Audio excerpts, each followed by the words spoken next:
Cricket আসলে এমন একটা গেম, দেখেন কথা আসলে এখানে কাজ করে না, মাঠের অ্যাকশনটা আসলে কাজ করে। আমাদের ওপেনাররা খুব ভালো খেলতেছিল, ব্যাটিং পাচ্ছিলাম না, তো এখন উপরে এসে একটু ব্যাটিং এর সুযোগ পাচ্ছি। খালেদ ভাই একটু সারপ্রাইজ করেই দিছিল সবাইকে অলমোস্ট। অতটা আসলে প্রেশার ফিল হয় নাই, কারণ তানভীর দেখেন আমাদের খুব ভালো প্রুভেন প্লেয়ার উনি। আমি যখন ব্যাটিং এ যাই তখন আমার কাছে মনে হয়েছিল যে খুব ভালো উইকেট মারলে হয়তো বা লাগবে, সো আমি ট্রাই করছি যে খারাপ বল পেলে আর কি শর্টসগুলো খেলার হয়ে গেছে। চেষ্টা তো থাকবে, অ্যাজ এ প্রফেশনাল ক্রিকেটার হিসেবে চেষ্টা তো থাকবেই আমি সব জায়গায় খেলার।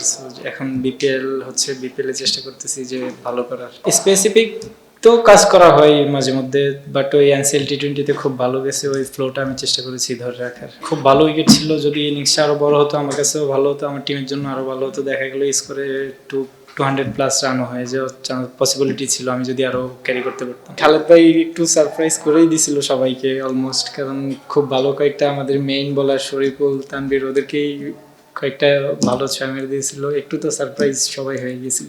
অতটা আসলে প্রেশার ফিল হয় নাই, কারণ তানভীর দেখেন আমাদের খুব ভালো প্রুভেন প্লেয়ার উনি লাস্ট কয়েক বছর ধরে বিপিএল একদম ভালো বলবো টপ পারফরমেন্সের মধ্যে করছে। আমাদের বিশ্বাস ছিল যে উনি ডিপেন্ড করে ফেলবে, কারণ 26 রান অনেক।